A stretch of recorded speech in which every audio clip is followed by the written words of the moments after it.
राधे राधे दोस्तों, आप सभी का राधा भक्ति चैनल में स्वागत है। शुक्रवार संतोषी माता की संपूर्ण व्रत कथा। आज हम आपको संतोषी माता के व्रत को करने की संपूर्ण व्रत विधि कथा और उद्यापन बताने जा रहे हैं।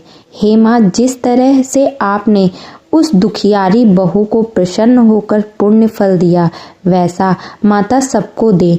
जो यह कथा पढ़े या सुने, उसका सब मनोरथ पूर्ण हो। बोलो संतोषी माता की जय। शुक्रवार के दिन माँ संतोषी का व्रत पूजन किया जाता है। इस पूजा के दौरान माता की आरती, पूजन तथा अंत में माता की कथा सुनी जाती है। आइए सुनते हैं शुक्रवार के दिन की जाने वाली संतोषी माता व्रत कथा और जानते हैं उसका फल कैसे मिलता है। एक बुढ़िया थी, उसके 7 बेटे थे। 6 कमाने वाले थे जबकि एक निकम्मा था। बुढ़िया 6 बेटों की रसोई बनाती, भोजन कराती और उनसे जो कुछ जूठन बचती वह 7वें बेटे को दे देती। एक दिन वह पत्नी से बोला, देखो मेरी माँ मुझे से कितना प्रेम करती है। वह बोली, क्यों नहीं, सबका जूठा जो तुम्हें खिलाती है। वह बोला, ऐसा नहीं हो सकता, मैं जब तक आँखों से ना देख लूँ मान ही नहीं सकता। बहू हंस कर बोली, देख लो तब तो मानोगे।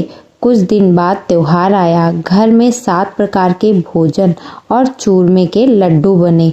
वह जांचने को सिर दुखने का बहाना करके लेट गया। वह कपड़े में से सब देख रहा था। 4 भाई भोजन करने आए। उसने देखा माँ ने उनके लिए सुंदर आसन बिछा, नाना प्रकार की रसोई परोसी और आग्रह करके उन्हें जमाया। वह देखता रहा। 6 भोजन करके उठे तब माँ ने उनकी जूठी थालियों में से लड्डुओं के टुकड़े उठाकर एक लड्डू बनाया।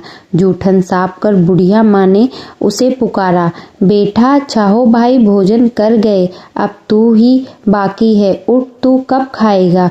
वह कहने लगा, माँ मुझे भोजन नहीं करना, मैं अब परदेश जा रहा हूँ। माँ ने कहा, कल जाता है तो आज ही चला जा। वह बोला, हाँ आज ही जा रहा हूँ। यह कहकर वह घर से निकल गया। 7वें बेटे का जब परदेश जाने लगा, चलते समय पत्नी की याद आ गई। वह गौशाला में कंडे थाप रही थी। वहां जाकर वह बोला, हम जावे परदेश, आवेंगे कुछ काल, तुम रहियो संतोष से, धर्म अपनो पाल। वह बोली, जाओ पिया आनंद से, हमरो सोच हटाए, राम भरोसे हम रहे, ईश्वर तुम्हें सहाय। 2 निशानी आपन देख धरू मैं धीर, सुधिमति हमारी विसारियो, रहियो मन गंभीर। वह बोला, मेरे पास तो कुछ भी नहीं है, यह अंगूठी है सो ले लो और अपनी कुछ निशानी मुझे दे दो। वह बोली, मेरे पास क्या है, यह गोबर भरा हाथ है। यह कह कर उसकी पीठ पर गोबर के हाथ की थाप मार दी। वह चल दिया। चलते चलते दूर देश पहुंचा। तब वह परदेश में नौकरी करने लगा। वहाँ एक साहूकार की दुकान थी। वहाँ जाकर वह कहने लगा, भाई मुझे नौकरी पर रख लो। साहूकार को जरूरत थी, इसलिए वह बोला, ठीक है रह जा। लड़के ने पूछा, तनख्वाह क्या दोगे। साहूकार ने कहा, काम देखकर दाम मिलेगा। जब साहूकार की नौकरी मिल गई तो वह सुबह 7 से 10 बजे तक नौकरी करने लगा। कुछ दिनों में वह दुकान का सारा लेन देन, हिसाब किताब, ग्राहकों को माल बेचना, सारा काम करने लगा। साहूकार के 7-8 नौकर थे। वे सब चक्कर खाने लगे कि यह तो बहुत होशियार बन गया है। सेठ ने भी काम देखा और 3 महीने में ही उसे आधे मुनाफे का हिस्सेदार बना लिया। वह कुछ वर्ष में ही वह नामी सेठ बन गया और मालिक सारा कारोबार उस पर छोड़कर चला गया। इधर पति की अनुपस्थिति में सास उसकी पत्नी पर अत्याचार करने लगी। इधर उसकी पत्नी को सास ससुर दुख देने लगे। सारी गृहस्थी का काम करा के उसे लकड़ी लेने जंगल भेजते। इस बीच घर के आटे से जो भूसी निकलती उसकी रोटी बनाकर रख दी जाती और फूटे नारियल की नारेली में पानी दे देती। एक दिन वह लकड़ी लेने जा रही थी। रास्ते में बहुत सी स्त्रियां संतोषी माता का व्रत करती दिखाई दी। संतोषी माता का व्रत वहाँ खड़ी होकर कथा सुनने लगी और पूछा, बहनों, तुम किस देवता का व्रत करती हो और उसके करने से क्या फल मिलता है? यदि तुम इस व्रत का विधान मुझे समझा दोगी तो मैं तुम्हारा बड़ा एहसान मानूंगी। तब उनमें से एक स्त्री बोली, सुनो, यह संतोषी माता का व्रत है। इसके करने से निर्धनता, दरिद्रता का नाश होता है और जो कुछ मन में कामना हो सब संतोषी माता की कृपा से पूरी होती है। तब उसने उससे व्रत की विधि पूछी। संतोषी माता व्रत विधि। वह भक्तिनी स्त्री बोली, 1.25 आने का गुड़ चना लेना, इच्छा हो तो 5.25 आने का लेना या 1.25 रुपए का भी सहूलियत के अनुसार लाना, बिना परेशानी और श्रद्धा व प्रेम से जितना भी बन पड़े सवाय लेना।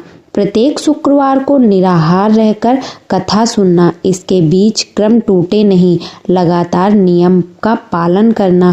सुनने वाला कोई न मिले तो घी का दीपक जला उसके आगे या जल के पात्र को सामने रख कथा कहना जब तक कार्य सिद्ध न हो। नियम का पालन करना और कार्य सिद्ध हो जाने पर व्रत का उद्यापन करना।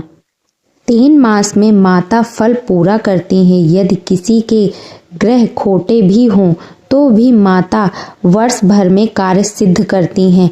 फल सिद्ध होने पर उद्यापन करना चाहिए, बीच में नहीं। उद्यापन में 2.5 सेर आटे का खाजा तथा इसी परिणाम से खीर तथा चने का साग करना। 8 लड़कों को भोजन कराना, जहाँ तक मिले तो देवर, जेठ, भाई बंधु के बेटे हों, ना मिले तो रिश्तेदारों और पास पड़ोसियों को बुलाना, उन्हें भोजन करा यथाशक्ति दक्षिणा दे। माता का नियम पूरा करना। उस दिन घर में खटाई न खाना। यह सुन बुढ़िया के लड़के की बहू चल दी। व्रत का प्रण करना और माँ संतोषी का दर्शन करना। रास्ते में लकड़ी के बोझ को बेच दिया और उन पैसों से गुड़ चना ले माता के व्रत की तैयारी कर आगे चली और सामने मंदिर देखकर पूछने लगी, यह मंदिर किसका है? सब कहने लगे, संतोषी माता का है। यह सुनकर माता के मंदिर में जाकर चरणों में लौटने लगी। दिन होकर विनती करने लगी, माँ, मैं निपट अज्ञानी हूँ, व्रत के कुछ भी नियम नहीं जानती हूँ, मैं दुखी हूँ। हे माता, जगत जननी, मेरा दुख दूर कर, मैं तेरी शरण में हूँ। माता को दया आई। एक शुक्रवार बीता कि दूसरे को उसके पति का पत्र आया और तीसरे शुक्रवार को उसका भेजा हुआ पैसा आ पहुंचा। यह देख जेठ जिठानी मुंह सिकोड़ने लगे, लड़के ताने देने लगे। काकी के पास पत्र आने लगे, रुपया आने लगा। अब तो काकी की खातिर बढ़ेगी। बेचारी सरलता से कहती है, भैया कागज आवे रुपया आवे, हम सब के लिए अच्छा है। ऐसा कह कर आंखों में आंसू भरकर संतोषी माता के मंदिर में आकर मातेश्वरी के चरणों में गिरकर रोने लगी। माँ, मैंने तुमसे पैसा कब मांगा? मुझे पैसे से क्या काम है? मुझे तो अपने सुहाग से काम है। मैं तो अपने स्वामी के दर्शन मांगती हूँ। तब माता ने प्रसन्न होकर कहा, जा बेटी, तेरा स्वामी आएगा। यह सुनकर खुशी से बावली होकर घर में जा काम करने लगी। अब संतोषी माँ विचार करने लगी, इस भोली पुत्री को मैंने कह तो दिया कि तेरा पति आएगा, लेकिन कैसे? वह तो इसे स्वप्न में भी याद नहीं करता। उसे याद दिलाने को मुझे ही जाना पड़ेगा। इस तरह माताजी उस बुढ़िया के बेटे के पास जाकर स्वप्न में प्रकट हो कहने लगी, साहूकार के बेटे सो रहा है या जागता है? वह कहने लगा, माता, सोता भी नहीं और जागता भी नहीं हूँ, कहो क्या आज्ञा है? माँ कहने लगी, तेरे घर बार कुछ है कि नहीं? वह बोला, मेरे पास सब कुछ है, माँ बाप है, बहू है, क्या कमी है? माँ बोली, भोले पुत्र, तेरी बहू घोर कष्ट उठा रही है, तेरे माँ बाप उसे परेशानी दे रहे हैं, वह तेरे लिए तरस रही है, तू उसकी सुध ले। वह बोला, हाँ माताजी, यह तो मालूम है, परंतु जाऊं तो जाऊं कैसे? परदेश की बात है, लेन देन का कोई हिसाब नहीं, कोई जाने का रास्ता नहीं आता, कैसे चला जाऊं? माँ कहने लगी, मेरी बात मान, सवेरे नहा धोकर संतोषी माता का नाम ले, घी का दीपक जला, दंडवत कर दुकान पर जा बैठ। देखते देखते सारा लेन देन चुक जाएगा, जमा का माल बिक जाएगा। सांझ होते होते धन का भारी ढेर लग जाएगा। अब उनकी बात मानकर वह नहा धोकर संतोषी माता को दंडवत घी का दीपक जला दुकान पर बैठ जाता है। थोड़ी देर में लेन देन वाले रुपए आने लगते हैं, लेने वाले हिसाब लेने लगते हैं। कोठे में भरे सामान के खरीदार नगद दाम के सौदा करने लगते हैं। शाम तक धन का भारी ढेर लग गया। मन में माता का नाम ले, चमत्कार देख प्रसन्न हो, घर ले जाने के वास्ते गहना कपड़ा सामान खरीदने लगा। यहाँ काम से निपट तुरंत घर को रवाना हुआ। उधर उसकी पत्नी जंगल में लकड़ी लेने जाती है। लौटते वक्त माता जी के मंदिर में विश्राम करती है। वहाँ तो उसके प्रतिदिन रुकने का जो स्थान ठहरा। धूल उड़ती देख वह माता से पूछती है, हे माता, यह धूल कैसे उड़ रही है? माता कहती है, हे पुत्री, तेरा पति आ रहा है। अब तू ऐसा कर, लकड़ियों के 3 बोझ बना ले। एक नदी के किनारे रख और दूसरा मेरे मंदिर पर, वह तीसरा अपने सिर पर। तेरे पति को लकड़ियों का गट्ठर देख मोह पैदा होगा, वह यहाँ रुकेगा, नाश्ता पानी खाकर माँ से मिलने जाएगा। तब तू लकड़ियों का बोझ उठाकर जाना और चौक के में गट्ठर डालकर जोर से आवाज लगाना, लो सासू जी, लकड़ियों का गट्ठर लो, भूसी की रोटी दो, नारियल के खेपड़े में पानी दो, आज मेहमान कौन आया है? माता जी से बहुत अच्छा कहकर वह प्रसन्न मन से लकड़ियों के 3 गट्ठर बनाई। एक नदी के किनारे पर और एक माता जी के मंदिर पर रखा। इतने में मुसाफिर आ पहुंचा। सूखी लकड़ी देख उसकी इच्छा उत्पन्न हुई कि हम यहीं विश्राम करें और भोजन बनाकर खा पीकर गांव जाएं। इसी तरह रुक कर भोजन बना, विश्राम करके गांव गया। सबसे प्रेम से मिला। उसी समय सिर पर लकड़ी का गट्ठर लिए वह उतावली सी आती दिखाई दी। लकड़ियों का भारी बोझ आंगन में डालकर जोर से 3 आवाज देती है, लो सासू जी, लकड़ियों का गट्ठर लो, भूसी की रोटी दो, आज मेहमान कौन आया है? यह सुनकर उसकी सास बाहर आकर अपने दिए हुए कष्टों को भुलाते हेतु कहती है, बहू ऐसा क्यों कहती हो? तेरा मालिक ही तो आया है। आ बैठ, मीठा भात खा, भोजन कर, कपड़े गहने पहन। उसकी आवाज सुन उसका पति बाहर आता है। अंगूठी देख व्याकुल हो जाता है। माँ से पूछता है, माँ यह कौन है? माँ बोली, बेटा यह तेरी बहू है। जब से तू गया है तब से सारे गांव में भटकती फिरती है, घर का कामकाज कुछ करती नहीं, 4 पहर आकर खा जाती है। वह बोला, ठीक है माँ, मैंने इसे भी देखा और तुम्हें भी। अब दूसरे घर की चाबी दो, उसमें रहूंगा। माँ बोली, ठीक है, जैसी तेरी मर्जी। तब वह दूसरे मकान की 3री मंजिल का कमरा खोल सारा सामान जमाया। एक दिन में राजा के महल जैसा ठाट-बाट बन गया। अब क्या था, बहू सुख भोगने लगी। इतने में शुक्रवार आया। शुक्रवार व्रत के उद्यापन में हुई भूल किया खटाई का इस्तेमाल। उसने पति से कहा, मुझे संतोषी माता के व्रत का उद्यापन करना है। पति बोला, खुशी से कर लो। वह उद्यापन की तैयारी करने लगी। जिठानी के लड़कों को भोजन के लिए कहने गई। उन्होंने मंजूर किया, परंतु पीछे से जिठानी ने अपने बच्चों को सिखाया भोजन के समय खटाई मांगना, जिससे उसका उद्यापन पूरा न हो। लड़के जीमने आए, खीर खाना पेट भर खाया, परंतु बाद में खाते ही कहने लगे, हमें खटाई दो, खीर खाना हमको नहीं भाता, देखकर अरुचि होती है। वह कहने लगी, भाई खटाई किसी को नहीं दी जाएगी, या तो संतोषी माता का प्रसाद है। लड़के उठ खड़े हुए, बोले, पैसा लाओ। भोली बहू कुछ जानती नहीं थी, उन्हें पैसे दे दिए। लड़के उसी समय हट करके इमली खटाई ले खाने लगे। यह देखकर बहू पर माताजी के कोप किया। राजा के दूत उसके पति को पकड़ कर ले गए। जेठ जेठानी मन माने वचन कहने लगी, लूट लूट कर धन इकट्ठा कर लाया, अब सब मालूम पड़ जाएगा जब जेल की मार खाएगा। बहू से यह सहन नहीं हुआ। माँ संतोषी से माफी मांगी रोती हुई माताजी के मंदिर गई, कहने लगी, हे माता तुमने क्या किया? हंसाकर अब भक्तों को रुलाने लगी। माता बोली, बेटी तूने उद्यापन करके मेरा व्रत भंग किया। वह कहने लगी, माता मैंने कुछ अपराध किया है, मैंने तो भूल से लड़कों को पैसे दिए थे, मुझे क्षमा करो, मैं फिर तुम्हारा उद्यापन करूंगी। माँ बोली, अब भूल मत करना।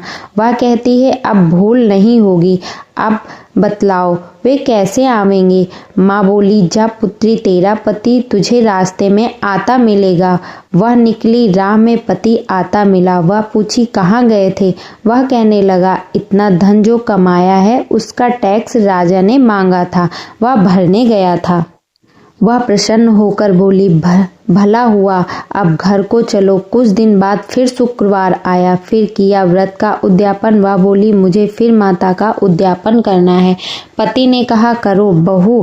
फिर जेठ के लड़कों को भोजन को कहने गई। जेठ जेठानी ने एक दो बातें सुनाई और सब लड़कों को सिखाने लगी, तुम सब लोग पहले की तरह खटाई मांगना। लड़के भोजन से पहले कहने लगे, हमें खीर नहीं खानी, हमारा जी बिगड़ता है, कुछ खटाई खाने को दो।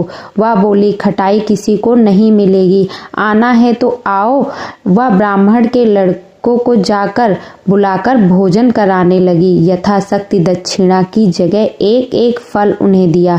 संतोषी माता प्रसन्न हुई। संतोषी माता का फल माता की कृपा होते ही 9वें मास में उसके चंद्रमा के समान सुंदर पुत्र पैदा हुआ। पुत्र को पाकर प्रतिदिन माताजी के मंदिर को जाने लगी। माँ ने सोचा, यह रोज आती है, आज क्यों ना इसके घर चलूं। यह विचार कर माता ने भयानक रूप बनाया। गुड़ चने से सना मुख, ऊपर सूंड के समान होंठ, उस पर मक्खियां भिन भिन कर रही थी। दहली पर पैर रखते ही उसकी सास चिल्लाई, देखो रे, कोई चुड़ैल डाकिनी चली आ रही है, लड़कों इसे भगाओ, नहीं तो किसी को खा जाएगी। लड़के भगाने लगे, चिल्ला कर खिड़की बंद करने लगे। बहू रोशनदान में से देख रही थी, प्रसन्नता से पगली बन चिल्लाने लगी, आज मेरी माताजी मेरे घर आई हैं। वह बच्चे को दूध पीने से हटाती है। इतने में सास का क्रोध फट पड़ा। वह बोली, क्या उतावली हुई है? बच्चे को पटक दिया। इतने में माँ के प्रताप से लड़के ही लड़के नजर आने लगे। वह बोली, माँ मैं जिसका व्रत करती हूँ यह संतोषी माता है। सबने माता जी के चरण पकड़ लिए और विनती कर कहने लगे, हे माता, हम मूर्ख हैं, अज्ञानी हैं, तुम्हारे व्रत की विधि हम नहीं जानते, व्रत भंग कर हमने बड़ा अपराध किया है, जग माता आप हमारा अपराध क्षमा करो। इस प्रकार माता प्रसन्न हुई। बहू को प्रसन्न हो, जैसा फल दिया वैसा माता सबको दे, जो पढ़े उसका मनोरथ पूर्ण हो। बोलो संतोषी माता की जय। आपको ये कथा कैसी लगी कृपया कमेंट करके ज़रूर बताएं और चैनल को लाइक, सब्सक्राइब, शेयर ज़रूर करें।